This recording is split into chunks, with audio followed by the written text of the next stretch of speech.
اعظم گھر کی دیواروں پر لکھا ہے جب سے یا غوث اعظم گھر کی دیواروں پر بلائیں سر پٹکتی ہیں مگر سر پر نہیں آتی، بلائیں سر پٹکتی ہیں مگر سر پر نہیں آتی۔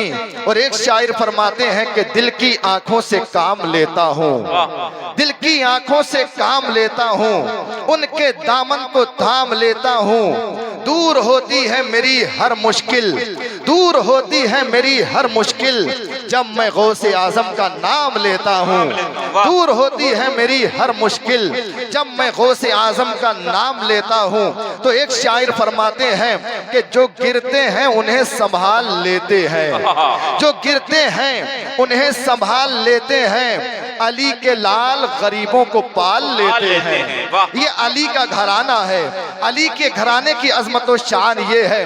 ایک شاعر فرماتے ہیں کہ علی کے لاڈلے زہرا کے لال دیتے ہیں، علی کے لاڈلے زہرا کے لال دیتے ہیں، بغیر مانگے ہی جھولی میں ڈال دیتے ہیں، بغیر مانگے ہی جھولی میں ڈال دیتے ہیں۔ اور برانڈیڈ نہ کیسے ہو کمپنی اپنی، برانڈیڈ نہ کیسے ہو کمپنی اپنی، حسن حسین مدینے کا مال دیتے ہیں۔ نعرہ تکبیر، نعرہ رسالت، نعرہ غوثیت، فیضان امام حسین، فیضان غوث اعظم، عشق محبت، عشق محبت، سبحان اللہ، سبحان اللہ۔ جو گرتے ہیں انہیں سنبھال لیتے ہیں، علی کے لال غریبوں کو پال لیتے ہیں۔ اور میرے غوث پاک کو اللہ نے وہ رتبہ دیا ہے، میرے غوث پاک کو اللہ نے وہ رتبہ دیا ہے جو قبر سے مردے کو زندہ نکال لیتے ہیں، جو قبر سے مردے کو زندہ نکال لیتے ہیں۔ پروردگار عالم قرآن مجید فرقان حمید میں ارشاد فرماتا ہے یا ایھا الذین آمنو، یعنی اے ایمان والو، بولو سبحان اللہ۔ کسی کافر سے خطاب نہیں ہو رہا ہے، کسی غیر مسلم سے خطاب نہیں ہو رہا ہے، کسی بد عقیدہ سے خطاب نہیں ہو رہا ہے، کسی بد مذہب سے خطاب نہیں ہو رہا ہے، کسی بے دین سے خطاب نہیں ہو رہا ہے، بلکہ میرا اور تمہارا پروردگار مومنین سے خطاب فرما رہا ہے۔ رب فرماتا ہے یا ایھا الذین آمنو، یعنی اے ایمان والو، اتقوا اللہ، اللہ سے ڈرو۔ ہم نے پوچھا اللہ سے ڈرنے کا مطلب کیا ہے، آخر اللہ سے کیوں ڈرا جائے اور اللہ سے ڈرنے کی وجہ کیا ہے، اللہ سے ڈرنے کا معنی کیا ہے، اللہ سے ڈرنے کا مفہوم کیا ہے؟ تو جواب ملا اللہ سے ڈرنے کا مطلب یہ ہے کہ جن باتوں کا اللہ تبارک و تعالی نے ہمیں اور آپ کو کرنے کا حکم دیا ہے ان باتوں پر عمل ہونا چاہیے، اور جن باتوں سے اللہ رب العزت نے ہمیں اور آپ کو منع فرمایا ہے ان باتوں سے باز رہنا چاہیے۔ آج ہم دیکھتے ہیں ہمارا مسلمان بھائی نمازوں سے دور نظر آ رہا ہے، مسجدوں سے دور نظر آ رہا ہے، آج ہمارا مسلمان بھائی نمازوں پر نمازیں ترک کرتا ہوا نظر آ رہا ہے، مسجدوں سے دوری اختیار کیے ہوئے ہے۔ شاعر فرماتے ہیں کہ مسجد تو بنا لی پل بھر میں، ایمان کی حرارت والوں نے، من اپنا پرانا پاپی تھا برسوں میں نمازی بن نہ سکا، مسجد مرثیہ خواہ ہے کہ نمازی نہ رہے، یعنی وہ صاحب اوصاف حجازی نہ رہے۔ آج ہماری پیشانیوں میں سجدے کی تڑپ نہیں پائی جا رہی ہے، آج ہم نمازوں سے دور ہیں، آج ہم سجدوں سے دور ہیں۔ شاعر فرماتے ہیں یہ ایک سجدہ جسے تو گراں سمجھتا ہے، یہ ایک سجدہ جسے تو گراں سمجھتا ہے، ہزار سجدوں سے دیتا ہے آدمی کو نجات، ہزار سجدوں سے دیتا ہے آدمی کو نجات۔ یہی تو ایک سجدہ تھا جو میدان کربلا میں نبی کے نواسے، علی کے شہزادے، فاطمہ کے لاڈلے، راکب دوش مصطفیٰ، امام عالی مقام حضرت امام حسین رضی اللہ تعالی عنہ نے ادا فرمایا تھا۔ حضرات محترم، میرے حسین نے تلواروں کے سائے میں سجدہ کیا، میرے حسین نے تیروں کی بارش میں سجدہ کیا، میرے حسین نے نیزوں کی بوچھار میں سجدہ کیا، میرے حسین نے برچھیوں کی یلغار میں سجدہ کیا۔ حسین کو سجدہ کرتے ہوئے عرش والوں نے دیکھا، حسین کو سجدہ کرتے ہوئے فرش والوں نے دیکھا، حسین کو سجدہ کرتے ہوئے فرشتوں نے دیکھا، حسین کو سجدہ کرتے ہوئے جمادات نے دیکھا، حسین کو سجدہ کرتے ہوئے نباتات نے دیکھا، حسین کو سجدہ کرتے ہوئے جنات نے دیکھا، حسین کو سجدہ کرتے ہوئے انسانات نے دیکھا، حسین کو سجدہ کرتے ہوئے سب نے دیکھا۔ جب میرے نبی کے نواسے امام عالی مقام نے سجدے میں سر رکھا تو رکھتے ہوئے سبھی نے دیکھا، لیکن اٹھتے ہوئے کسی نے نہیں دیکھا۔ حضرات محترم امام عالی مقام کو پروردگار عالم نے اس ایک سجدے کا یہ انعام عطا فرمایا جس کے بارے میں شاعر فرماتے ہیں اس نواسے پر محمد مصطفیٰ کو ناز ہے، اس کی ہمت پر علی شیر خدا کو ناز ہے۔ سجدے اوروں نے کیے، اس کا نیا انداز ہے، اس نے وہ سجدہ کیا جس پر خدا کو ناز ہے۔ نعرہ تکبیر، نعرہ رسالت، فیضان امام حسین، سجدہ امام حسین، نعرہ حیدری۔ اتقوا اللہ، اللہ سے ڈرو۔ اللہ سے ڈرنے کا مطلب اپنی پیشانیوں میں سجدوں کی تڑپ پیدا کرو، اپنی پیشانیوں سے مسجدوں کو آباد کرو، نمازوں کی پابندی کرو۔ جس غوث اعظم کا ہم اور آپ یہاں بیٹھ کر کے ذکر کر رہے ہیں، یہ غوث اعظم اسی حسین کی اولاد ہیں، بولو سبحان اللہ۔ یہ غوث اعظم حسین کے بھیا امام حسن کی اولاد ہیں، بولو سبحان اللہ۔ آئیے میں آپ تمامی حضرات کے سامنے غوث پاک کا سلسلہ نسب بیان کرنے کی سعادت حاصل کر رہا ہوں۔ جیسا کہ ہمارے نقیب جلسہ نسیم آسی صاحب نے آپ کو بتایا کہ حضرت کی زبان سے میں نے شجرہ غوث اعظم کو سنا ہے اور ان کے علاوہ کسی اور سے میں نے یہ شجرہ سنا نہیں ہے۔ آئیے میں آپ کو شجرہ غوث اعظم سناؤں، اس کے بعد اپنے بات کو آگے میں بڑھانے کی کوشش کروں۔ یہ کون غوث اعظم ہے؟ وہ غوث اعظم جن کے والد گرامی سیدنا شیخ ابو صالح موسیٰ جنگی دوست رحمت اللہ تعالی علیہ ہیں، ان کے والد حضرت عبداللہ حنبلی، ان کے والد حضرت یحییٰ زاہد، ان کے والد حضرت شمس الدین زکریا، ان کے والد حضرت ابو بکر داؤد، ان کے والد حضرت موسیٰ ثانی، ان کے والد حضرت عبداللہ صالح، ان کے والد حضرت موسیٰ جون، ان کے والد حضرت عبداللہ محض، ان کے والد حضرت حسن مصنع، ان کے والد حضرت امام حسن، ان کے والد حضرت مشکل کشا شیر خدا علی مرتضی، اور ان کے آقا و مولا ماں و ملجا جناب محمد الرسول اللہ۔ سبحان اللہ، سبحان اللہ، سبحان اللہ۔ یہ میرے غوث پاک رضی اللہ تعالی عنہ کا سلسلہ نسب ہے کہ والد صاحب کی طرف سے امام حسن سے مل رہا ہے اور والدہ ماجدہ کی طرف سے غوث پاک کا سلسلہ نسب ملاحظہ کرتے ہوئے چلیں، انشاءاللہ ایمان تازہ ہو جائے گا۔ ذرا محبتوں سے ایک مرتبہ کہہ دیں سبحان اللہ اور مچل کے بولیں یا رسول اللہ۔ جناب محمد الرسول اللہ صلی اللہ تعالی علیہ وسلم کی پیاری بیٹی سیدۃ النساء فاطمہ الزہرا رضی اللہ تعالی عنہا ہیں، ان کے بیٹے امام حسین، ان کے بیٹے امام زین العابدین، ان کے بیٹے امام محمد باقر، ان کے بیٹے امام جعفر صادق، ان کے بیٹے امام موسیٰ کاظم، ان کے بیٹے امام علی رضا، ان کے بیٹے ابو علاء الدین محمد جواد، ان کے بیٹے کمال الدین عیسیٰ، ان کے بیٹے ابو العطا عبداللہ، ان کے بیٹے محمود، ان کے بیٹے محمد، ان کے بیٹے ابو جمال، ان کے بیٹے عبداللہ سومعی، کی بیٹی ام الخیر فاطمہ ثانی، اور انہی کے بیٹے پیر پیرا، میر میرا، قطب ربانی، محبوب سبحانی، قندیل نورانی، سیدنا شیخ عبدالقادر جیلانی۔ جب اعلیٰ حضرت کی نظر غوث پاک کے سلسلہ نسب پر پڑی تو بریلی کے تاجدار پکار اٹھے یا رسول اللہ تیری نسل پاک میں ہے، بچہ نور کا، تو ہے عین نور تیرا سب گھرانہ۔ نعرہ تکبیر، نعرہ رسالت، فیضان غوث اعظم۔ کس قدر ہے بول بالا غوث اعظم آپ کا، ساری دنیا میں ہے چرچا غوث اعظم آپ کا۔ بولے یہ منکر نکیر اس کو اٹھانا پیار سے، قبر میں دیکھا جو شجرہ غوث اعظم آپ کا۔ جس کا سلسلہ نسب امام حسن سے جا کر کے مل رہا ہو، جس کا سلسلہ نسب امام حسین سے جا کر کے مل رہا ہو، اس کی عظمت و شان کا بھلا کون اندازہ لگا سکتا ہے؟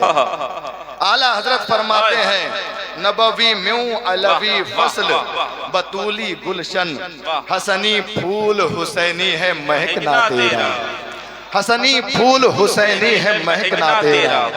جس کے باپ دادا نے نمازوں کی پابندی کی ہو، جس کے باپ دادا نے سجدوں کی حفاظت کی ہو، جس کے باپ دادا نے مسجدوں کو آباد کیا ہو، بھلا ان کی اولاد مسجدوں کو آباد کیوں نہ کرے گی؟ ان کی اولاد سجدوں کی حفاظت نہ کیوں نہ کرے گی؟ ان کی اولاد نمازوں کی پابندی کیوں نہ کرے گی؟ سرکار غوث پاک رضی اللہ تعالیٰ عنہ کی عظمت و شان یہ ہے کہ میرے غوث پاک رضی اللہ تعالیٰ عنہ کی 91 سال کی زندگی ہوئی ہے۔ کتنے سال کی؟ 91 سال کی زندگی ہوئی ہے۔ 91 سال کو آپ 3 حصوں میں تقسیم کر لو۔ پہلا حصہ 0 سے لے کر 18 سال تک کا زمانہ ہے۔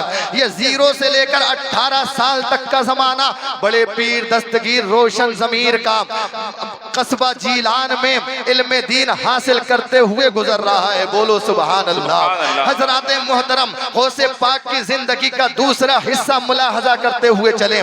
یہ 18 سال سے لے کر کے 51 سال تک کا زمانہ ہے، اور یہ میرے غوث پاک کا 33 سال کا زمانہ ہے۔ 33 سال کا زمانہ غوث پاک بغداد شریف میں علم دین حاصل کرتے ہوئے، مجاہدات و ریاضات کرتے ہوئے، اللہ تعالیٰ کی عبادتیں کرتے ہوئے بغداد شریف میں گزارتے ہوئے نظر آ رہے ہیں۔ غوث پاک کی زندگی کے تیسرے حصے کو آپ ملاحظہ فرمائیں۔ غوث پاک کی زندگی کا تیسرا حصہ 51 سال سے لے کر کے 91 سال تک کا زمانہ ہے۔ 51 سال میں آپ 91 سال تک کو کاؤنٹنگ کریں گے تو تقریباً 40 سال کا زمانہ ہوتا ہے، اور یہ 40 سال کا زمانہ میرے غوث پاک بڑے پیر دستگیر روشن ضمیر نے عشاء کے وضو سے فجر کی نماز ادا کرتے ہوئے گزارا۔ نعرہ تکبیر، نعرہ رسالت، فیضان غوث اعظم۔ سبحان اللہ، سبحان اللہ۔ عشاء کے وضو سے نماز ادا کر رہے ہیں۔ ایک ہم ہیں، کہتے ہیں غوث کا دامن نہیں چھوڑیں گے، غوث کا دامن نہیں چھوڑیں گے، غوث کا دامن نہیں چھوڑیں گے، لیکن نمازوں پر نمازیں چھوڑتے نظر آ رہے ہیں۔ نہ فجر کے وضو سے فجر کی ادا کر پا رہے ہیں، نہ ظہر کے وضو سے ظہر کی ادا کر پا رہے ہیں، نہ عصر کے وضو سے عصر کی ادا کر پا رہے ہیں، نہ مغرب کے وضو سے مغرب کی ادا کر پا رہے ہیں، نہ عشاء کے وضو سے عشاء کی ادا کر پا رہے ہیں۔ اور ایک وہ ہمارا پیر ہے جو عشاء میں وضو کر رہا ہے تو اسی وضو سے فجر کی نماز بھی ادا کرتا ہوا نظر آ رہا ہے۔ میرے غوث پاک فرماتے ہیں میں نے 40 سال تک عشاء کے وضو سے فجر کی نماز ادا کی ہے، اور 15 سال تک فجر کے وضو سے عشاء کی نماز ادا فرمائی ہے۔ ہائے ہائے ہائے ہائے۔ یہ ہے ہمارا پیر غوث اعظم رضی اللہ تعالیٰ عنہ۔ آپ فرماتے ہیں میں نے 15 سال تک ایک ٹانگ پہ کھڑے ہو کر کے قرآن پاک کی تلاوت کی ہے۔ عشاء کے بعد آپ پڑھنا شروع کر دیتے تھے اور فجر تک ایک قرآن مکمل کر دیا کرتے تھے۔ کتنی بڑی بات ہے، اور یہ عمل 15 سال تک جاری رہا۔ آج ہمارے گھروں میں بھی قرآن رکھے ہوئے ہیں، نہ جانے ان پر کتنی گرد اور کتنی غبار چڑھ جاتی ہے، لیکن مسلمانوں کو کھولنے کی توفیق نصیب نہیں ہوتی۔ اور یہ ہماری اسلامی مائیں بہنیں یہ تو خالی آدمیوں پر بھڑکنا جانتی ہیں اور آدمیوں پر ایٹھنا جانتی ہیں کہ تم نے ہمارے لیے کیا ہی کیا ہے، لیکن اللہ تبارک و تعالی انہیں اتنی توفیق ضرور دے کہ کم سے کم اگر روز نہیں تو ہفتے میں ایک بار قرآن تو کھول کے دیکھ لیں. ویسے تو ہونا یہ چاہیے کہ روزانہ قرآن پاک کی گھر میں تلاوت کریں. روزانہ گھر میں قرآن پاک کی تلاوت کرنے سے اللہ تبارک و تعالیٰ کی رحمتیں نازل ہوا کرتی ہیں. بے شک. ایک حرف کے بدلے میں اللہ تعالیٰ 10 نیکیاں عطا فرماتا ہے. جی جی. اگر آپ نے 3 حرف پڑھ لیے تو پروردگار عالم 30 نیکیاں آپ کے نامہ اعمال میں درج فرما دیا کرتا ہے. دیکھیں میرے غوث پاک رضی اللہ تعالیٰ عنہ کی عظمت و شان کیا ہے. بہت تیزی کے ساتھ میں اپنی بات کو مکمل کرنے کی کوشش کر رہا ہوں.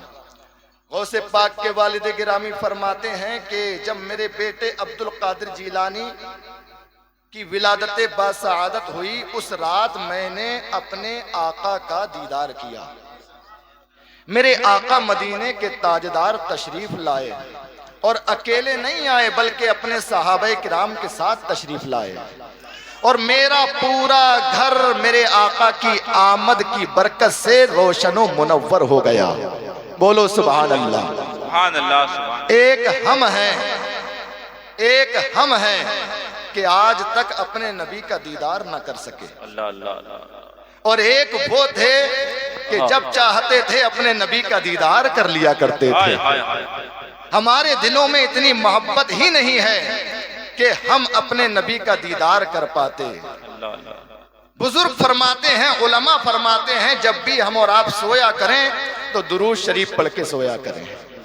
پڑھ کے صلی اللہ جو سو جائے، خلد کی وادیوں میں کھو جائے، خواب میں گر ہو دید آقا کی، ہم غلاموں کی عید ہو جائے. سبحان اللہ. سبحان اللہ. تو جب بھی سویا کرو درود پاک پڑھ کے سویا کرو. لیکن ہم دیکھتے ہیں ہمارا نوجوان جب رات کو سوتا ہے تو یوٹیوب چلا کر کے نہ جانے کتنی فلمیں دیکھنے کے بعد سوتا ہے.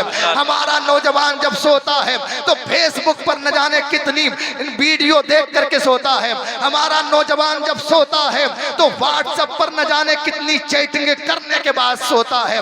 حضرات ہماری اسلامی مائیں بہنیں جب سوتی ہیں تو نہ جانے کون کون سے ناٹک دیکھ کر کے سویا کرتی ہیں. آج نہ جانے کیسے کیسے ناٹک چل گئے ہیں. بھوتنیوں کے ناٹک، ناگنوں کے ناٹک، ایسے ایسے ناٹک چل گئے ہیں کہ یہ ہماری اسلامی مائیں بہنیں ان ناٹکوں کو دیکھتی ہیں اور جب سوتی ہیں تو رات کو خواب میں بھوت ہی دکھائی دیتے ہیں، رات کو خواب میں ناگن ہی نظر آتی ہے. پھر صبح کو میاں کے پاس جاتی ہے، میاں کوئی تعویذ دے دو. جب میں رات کو سوتی ہوں تو خواب میں بھوت نظر آتے ہیں. ارے بھوت نظر کیوں نہ آئے؟ جب تم رات کو بھوت کے ناٹک دیکھ کر کے سوؤ گی تو تمہیں کچھ اور نظر نہیں آئے گا بلکہ بھوت ہی دکھائی دیں گے، ناگنیں ہی نظر آئیں گی اور تم ناگنوں کی طرح ناچتی ہوئی دکھائی دو گی. حضرات ہونا یہ چاہیے تھا کہ جب ہم رات کو سوتے تو قرآن کی تلاوت کر کے سوتے. جب ہم رات کو سوتے تو نبی پر درود پاک پڑھ کے سوتے. جب نبی پر درود پاک پڑھ کر کے ہم سوتے تو خواب میں ہمیں اپنے نبی کا دیدار ہوتا ہوا نظر آتا. سمجھ رہے ہیں؟ پاکستانی سیریل، ہندوستان کے اب سیریل جو ہے کم پڑ گئے ہیں تو اب پاکستان کے دیکھے جا رہے ہیں. پاکستانی سیریل، نہ جانے کون کون سے سیریل. غوث پاک کے والد گرامی فرماتے ہیں کہ مجھے اپنے نبی کا دیدار نصیب ہوا. کہو سبحان اللہ. سبحان اللہ. میرے نبی میرے گھر میں تشریف لا رہے ہیں اور ارشاد فرما رہے ہیں، ابو صالح مبارک ہو اللہ تعالیٰ نے آج تمہیں جو اولاد عطا فرمائی ہے وہ میرا بھی محبوب ہے، پروردگار کا بھی محبوب ہے. بے شک. سبحان اللہ. اللہ نے جو تمہیں اولاد عطا فرمائی ہے وہ آگے چل کے ولیوں کا سردار بنے گا اور بغداد کے منبر پر بیٹھ کر یہ اعلان کرتا ہوا نظر آئے گا، قدمی حاضہی علی رقبت کل ولی اللہ، میرا یہ قدم تمام اللہ والوں کی گردنوں پر ہے. اعلیٰ حضرت پکار اٹھے جس کی منبر بنی گردن اولیاء، اس قدم کی کرامت پہ لاکھوں سلام. سبحان اللہ. سبحان اللہ. اس قدم کی کرامت پہ لاکھوں سلام. اس غوث اعظم کی مریدی کا ہمیں اور آپ کو شرف حاصل ہے نا، بہت بڑے نصیبے کی بات ہے اور بہت بڑی قسمت کی بات ہے کہ ہم اور آپ غوث اعظم کے مرید ہیں. ایک شخص نے پوچھا کہ حضرت یہ بتائیے آپ کے مرید گناہگار بھی ہوں گے اور آپ کے مرید نیکوکار بھی ہوں گے۔ تو غوث پاک فرماتے ہیں نیکوکار میرے لیے ہیں اور میں گناہگاروں کے لیے ہوں۔ استاذ زمن فرماتے ہیں تیرے ہاتھ میں ہاتھ میں نے دیا ہے، تیرے ہاتھ ہے لاج یا غوث اعظم، قسم ہے کہ مشکل کو مشکل نہ پایا، قسم ہے کہ مشکل کو مشکل نہ پایا، کہا ہم نے جس وقت یا غوث اعظم، سبحان اللہ سبحان اللہ۔ غوث پاک کے ایک مرید گزرے ہیں، آخری بات، غوث پاک کے ایک مرید گزرے ہیں جن کا نام حضرت ابو الحسن بغدادی ہے، بولو سبحان اللہ۔ حضرت ابو الحسن بغدادی فرماتے ہیں ایک دن میں سو رہا تھا مگر قسمت بیدار تھی، میں نے خواب میں مدینے والے آقا کا دیدار کر لیا۔ آج میں مدینے والے آقا کے دیدار کے تعلق سے بات کرنے لگا ہوں، ذرا توجہ کے ساتھ سننا اور تمنا کرو کہ مولا اس پروگرام کی برکت سے ہمیں بھی اپنے محبوب کا دیدار نصیب فرما۔ سبحان اللہ سبحان اللہ۔ حضرت شیخ ابو الحسن بغدادی فرماتے ہیں کہ میں سو رہا تھا مگر قسمت بیدار تھی، میں نے اپنے آقا کا خواب میں دیدار کیا، جب میں نے اپنے آقا کو خواب میں دیکھا تو میں نے اپنے آقا کی بارگاہ میں عرض کیا یا رسول اللہ آپ میرے لیے دعا کر دیجئے کہ اگر مجھے موت آئے تو قرآن و سنت پر عمل کرتے ہوئے موت آئے۔ تمنا ہو تو ایسی ہو، التجا ہو تو ایسی ہو، موت آئے تو قرآن و سنت پر عمل کرتے ہوئے موت آئے۔ آپ میرے لیے دعا کر دیجئے کہ میرا ایمان کے ساتھ خاتمہ ہو، خاتمہ بالخیر ہونا چاہیے۔ اب سنیں میرے آقا کا جواب سنیں، مچل جائیں گے انشاءاللہ، روک نہیں پائیں گے عاقب بھائی آپ اپنے آپ کو، اور یہ واقعہ مجھے امید ہے کہ آپ نے اس سے پہلے نہیں سنا ہوگا، حاضر کر رہا ہوں، ملاحظہ کریں کتنی بڑی تمنا ہے۔ عاقب بھائی اور ریحان بھائی، ساجد بھائی، آپ تمامی حضرات توجہ کے ساتھ سننا، میری مائیں بہنیں سن رہی ہیں، بہت بڑی تمنا انہوں نے کی حضور کی بارگاہ میں۔ کس کی بارگاہ میں؟ حضور کی بارگاہ۔ حضور میرے لیے دعا کر دیجئے کہ مجھے موت آئے تو قرآن و سنت پر عمل کرتے ہوئے موت آئے، ایمان کے ساتھ موت آئے، میرا خاتمہ بالخیر ہونا چاہیے۔ حضرات محترم اب سنیں میرے آقا کا جواب سنیں، مدینے کے تاجدار، دونوں عالم کے مالک و مختار، ہم غریبوں کے غم گسار، ارشاد فرماتے ہیں اے ابو الحسن بغدادی سنو، جس کا پیر شیخ عبدالقادر جیلانی ہے اسے موت آئے گی تو ایمان کے ساتھ ہی وہ دنیا سے جائے گا، اسے موت آئے گی تو قرآن و سنت کے مطابق ہی عمل کرتے ہوئے اسے موت آئے گی، اس کا خاتمہ بالخیر ہوگا۔ اعلیٰ حضرت پکار اٹھے کہ دل عبس خوف سے پتہ سا اڑا جاتا ہے، پلہ ہلکا صحیح بھاری ہے بھروسہ تیرا، ایک میں کیا میرے عیسیٰ کی حقیقت کتنی، مجھ سے 100 لاکھ کو کافی ہے، اشارہ تیرا اور تیری سرکار میں لاتا ہے رضا اس کو شفیع جو میرا غوث ہے اور لاڈلا بیٹا تیرا۔ سبحان اللہ سبحان اللہ سبحان اللہ، زندہ باد زندہ باد۔ حضرت ابو الحسن بغدادی فرماتے ہیں خواب ہی میں نے حضور کی بارگاہ میں 3 بار یہی جملہ دہرایا، 3 بار میں نے یہی بات عرض کی کہ یا رسول اللہ میرے لیے آپ دعا کر دیجئے کہ مجھے موت آئے تو قرآن و سنت پر عمل کرتے ہوئے موت آئے، اور تینوں بار حضور نے یہی جواب دیا کہ جس کا پیر عبدالقادر جیلانی ہے اس کا خاتمہ بالخیر ہی ہوگا۔ حضرات حضرت ابو الحسن بغدادی فرماتے ہیں میں خواب سے بیدار ہوا اور بیدار ہونے کے بعد میں نے اپنا خواب اپنے والد گرامی سے بیان کیا، میرے والد گرامی مجھے لے کر کے حضور غوث پاک کی بارگاہ میں حاضری دینے کے لیے تشریف لے جا رہے ہیں۔ حضرات حضرت ابو الحسن بغدادی فرماتے ہیں ہم دونوں باپ بیٹے غوث پاک کی بارگاہ میں حاضری دینے کے لیے تشریف لے گئے۔ سنو غوث اعظم کی عظمت و شان ملاحظہ کرو، غوث اعظم کی عظمت و شان تو یہ ہے کہ غوث پاک تو دلوں کے راز کو جانا کرتے ہیں، دلوں کے حالات سے واقف ہیں۔ غوث پاک کی بارگاہ میں دونوں باپ بیٹے حاضری دینے کے لیے جب تشریف لے گئے تو دیکھا غوث اعظم بات کر رہے ہیں، غوث اعظم تقریر کر رہے ہیں، غوث اعظم خطاب کر رہے ہیں۔ جیسے ہی غوث اعظم نے ہم دونوں باپ بیٹے کو دیکھا تو تو دیکھ کر کے غوث اعظم نے ہمارے دل کے حالات کو جان لیا، اور جان کر کے غوث پاک نے ارشاد فرمایا کہ جس کو میرے نانا مدینے کے تاجدار ایمان پر خاتمہ ہونے کی بشارت دے، اور ارشاد فرمائے کہ جس کا پیر عبد القادر جیلانی ہے اس کا خاتمہ ایمان کے ساتھ ہی ہوگا۔ اب مجھے کہہ لینے دیا جائے کہ کیا دبے جس پہ حمایت کا ہو پنجہ تیرا، کیا دبے جس پہ حمایت کا ہو پنجہ تیرا، شیر کو خطرے میں لاتا نہیں کتا تیرا۔ واہ واہ، زندہ باد زندہ باد، خطرے میں لاتا نہیں کتا تیرا۔ یہ شان ہے بڑے پیر دستگیر روشن ضمیر رضی اللہ تعالیٰ عنہ کی۔ ہم اور آپ حضور غوث پاک سے پکی سچی محبت کریں اور غوث اعظم کے نقش قدم پر ہم اور آپ چلنے کی کوشش کیا کریں۔ آج بریانی کے مارے مرا پھر رہا ہے، بریانی میں بوٹیاں ڈھونڈتا پھر رہا ہے کہ بوٹی گئی تو گئی کدھر، پڈا کہیں بھاگ تو نہیں گیا۔ آج یہ عالم ہے میرے مسلمان بھائی کا، لیکن تم نے غوث پاک کی سیرت کو نہیں پڑھا ہے۔ غوث پاک کی سیرت کو پڑھ لیتے تو کلیجہ دہل کے رہ جاتا۔ آخری بات کہہ رہا ہوں، اور 2 منٹ بھی نہیں لگے، 1 منٹ لگے گا۔ آخری بات کہہ رہا ہوں، دیکھیں بریانی کے چکر میں مارا پھر رہا ہے کہ یار جلدی سے بریانی کھانے کو مل جائے اور اس میں 1-2 بوٹی مل جائے۔ اگر ایک بار کوئی بریانی پلیٹ میں اتار جائے اور بوٹی نہیں آئے تو دوبارہ لینے کی کوشش کرتا ہے، یار دوسری بار تو مل ہی جائے گی، یہ نیت ہے آدمی کی۔ لیکن دیکھیں غوث پاک رضی اللہ تعالی عنہ بغداد شریف میں جب آپ پڑھ لکھ کر کے فارغ ہو گئے، خلیفاؤں کا زمانہ تھا، عیاش لوگ تھے اس زمانے میں، خلیفہ اور بادشاہ مکار لوگ تھے۔ غوث پاک کا بغداد شریف میں دل نہیں لگتا تھا، غوث پاک جنگلوں میں چلے جاتے تھے، اور جنگلوں میں جانے کے بعد غوث پاک اللہ تعالیٰ کی عبادت و ریاضت میں مشغول و مصروف ہو جایا کرتے تھے۔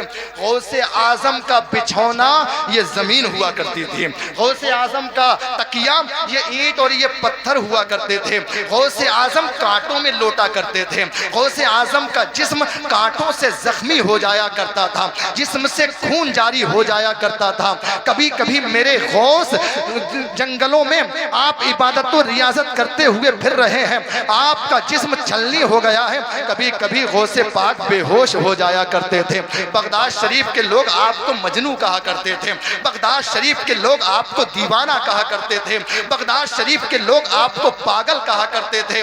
کبھی کبھی غوث پاک بے ہوش ہو جاتے اور بہت دیر تک ہوش نہیں آیا کرتا تھا، لوگ آپ کو اٹھاتے اور اٹھانے کے بعد لوگ آپس میں مشورہ کرتے کہ مر گیا، اب اس کی تجہیز و تکفین کر دی جائے۔ لوگ گھر لے جاتے اور گھر لے جانے کے بعد تجہیز و تکفین کا انتظام کیا جاتا تھا اور غسل کا انتظام کیا جاتا تھا۔ غوث پاک فرماتے ہیں لوگ مجھے تختے پر لٹال دیتے تھے اور پانی لایا جاتا تھا، اور غسل دینے کے لیے جیسے ہی میرے جسم پر پانی ڈالا جاتا تھا میں اٹھ کر کھڑا ہو جاتا تھا، لوگ گھبرا جاتے تھے کہ مردہ اٹھ کر کھڑا ہو گیا ہے، لوگ چونک جاتے تھے کہ مردہ اٹھ کر کھڑا ہو گیا ہے۔ مجھے کہہ لینے دیا جائے وہ اٹھ کر کھڑا کیوں نہ ہو جائے جو مردوں کو اٹھا کر کے بٹھال دیتا ہے، وہ اٹھ کر کھڑا کیوں نہ ہو جائے جو مردوں کو زندہ فرما دیا کرتا ہے۔ حضرات محترم غوث پاک اٹھ کر کے کھڑے ہو جاتے تھے، اور غوث اعظم رضی اللہ تعالیٰ عنہ کی یہ حالت و کیفیت دیکھ کر کے لوگ حیران رہ جاتے تھے کہ یار یہ تو مجنون معلوم ہوتا تھا، یہ تو دیوانہ معلوم ہوتا تھا، لیکن یہ اللہ کا ایسا نیک بندہ ہے کہ کبھی بے ہوش ہو جاتا ہے اور کبھی اللہ تبارک و تعالی توفیق دیتا ہے تو اس میں جان ڈال دیتا ہے اور یہ اٹھ کر کھڑا ہو جاتا ہے۔ اس طرح سے غوث پاک کی زندگی گزری ہے۔ اللہ تعالی ہم سب کو غوث پاک سے محبت کرنے کی بھی توفیق عطا فرمائے اور غوث اعظم کے نقش قدم پر چلنے کی بھی توفیق عطا فرمائے۔ نمازوں کی پابندی آپ لوگ زیادہ سے زیادہ تعداد میں کریں، مسجدوں کو آباد کریں، مسجدیں آباد کریں گے سجدوں میں پیشانی کی تڑپ ہوگی تو انشاءاللہ تعالی ہمارے بگڑے ہوئے کام بن جائیں گے۔ اللہ تعالیٰ میرے بولنے میں جو بھی کچھ غلطیاں ہوئی ان تمام غلطیوں کو اپنے حبیب صلی اللہ علیہ وسلم کے وسیلے سے معاف فرمائے، آمین ثم آمین۔ استغفر اللہ ربی من کل ذنب واتوب الیہ، وآخر دعوانا الحمدللہ رب العالمین۔ السلام علیکم۔